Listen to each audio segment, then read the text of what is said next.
Be ready. 15 seconds.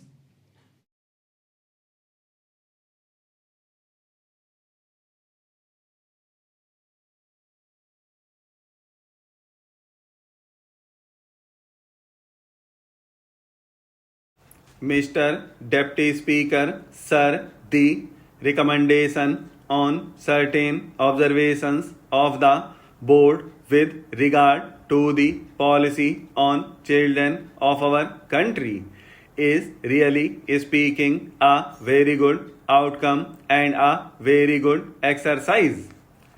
I have patiently heard the views on the policy as they were expressed by our Honorable Deputy Minister on the last day of the previous session.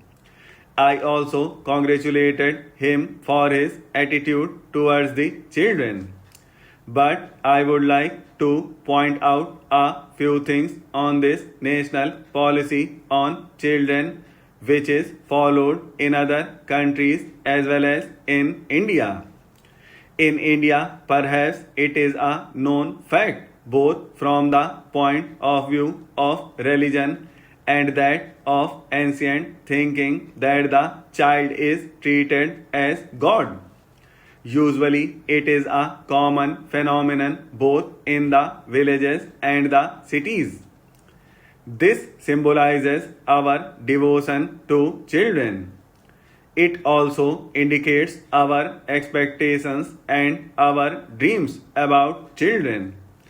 I could really appreciate that when we were under the British rule, we could not evolve a suitable policy in relation to children with a view to improving their conditions.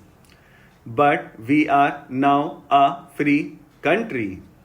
After taking oath as the Prime Minister of Free India, Jawaharlal Nehru never forget to mention something about the children of India whenever he spoke, whether on the occasion of Republic Day, Independence Day, or anything else.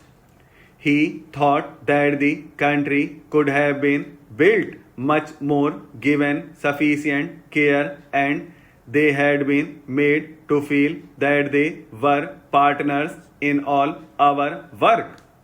This was also the thinking of Lenin in Soviet Russia. Immediately after the revolution, Lenin used to speak about children on all occasions and say that they should be given due care. This resulted in the formation of the Young Pioneers Group for children between the ages of 6 and 14 in Soviet Union and other socialist countries.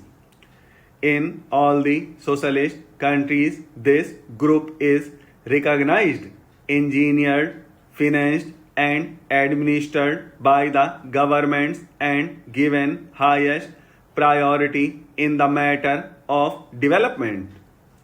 Similarly, measures have been undertaken recently in Iraq also. While I was there recently, I could see that they have adopted the same policy. The first priority is given to them by that country. In our country, many organizations do take care of the children.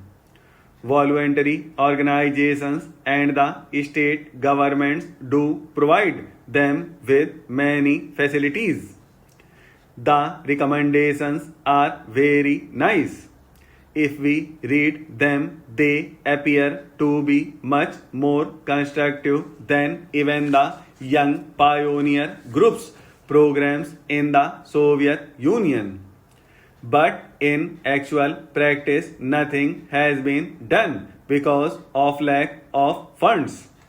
If everybody receiving a salary and paying income tax, wealth tax, gift tax, or vehicle tax is requested to participate in the endeavor to raise resources for children, nobody will object. If the general masses pay 5 paisa per individual per year, we can have a very sizable budget and a very constructive and comprehensive policy both at the center and in the states. When a child grows into a young man, he talks of sports and games. Look at the budget allocation for sports and games, which would help the development of the mental and physical potential of the young of our country. It is a small amount in comparison to what they spend in Middle Eastern countries. In a country having 100 crores of people, that is the second largest population in the world, children and youth are not given any financial expenditure support by the government.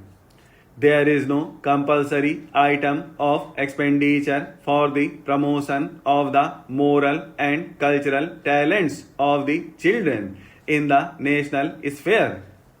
This work has to depend on some social organizations. I do not object to the participation of voluntary organizations, but I do feel that when a country proclaims itself to be a socialist country or a country on its march towards socialism, the looking after the youth and children should be the basic pillar of the policy of the country. What is the position in our country? The children are badly neglected. They do not know even their own parents. In the words of Jawaharlal Nehru, when a child is born in this country, it should consider the country as its mother, and the country should consider the children as their own. Do our children think of our country in that way now? Today, the looking after of children is done by the father of a church because they feel that is the way to serve God. Sometimes we give them prizes or we recommend their names to the United Nations organization or other authorities for the award of Nobel or some other prize. But do you think that a country like ours should depend on a father of a church for the welfare of our children? The moment a child is born in our country, it should be the responsibility of the country under our constitution and the rule of law as it obtains today. Mr. Vice Chairman, I rise not only to oppose the bill that has been brought before this House today, but to express the hollowness of the objects and reasons which the Minister has just placed before the House. I come to the point and I will have to give a little background because this is the first legislation of its kind in this country which was brought forward in 1969. Former Prime Minister, while dissolving the Lok Sabha in December 1970 and calling for mid-term elections, addressed the nation on the radio, and one of the achievements she claimed was that the government had set up the Monopolies and Restrictive Trade Practices Commission to control concentration of economic power, which had got concentrated in a few hands, and to go forward on the road to democratic socialism. After its enactment, this act has already been amended a number of times.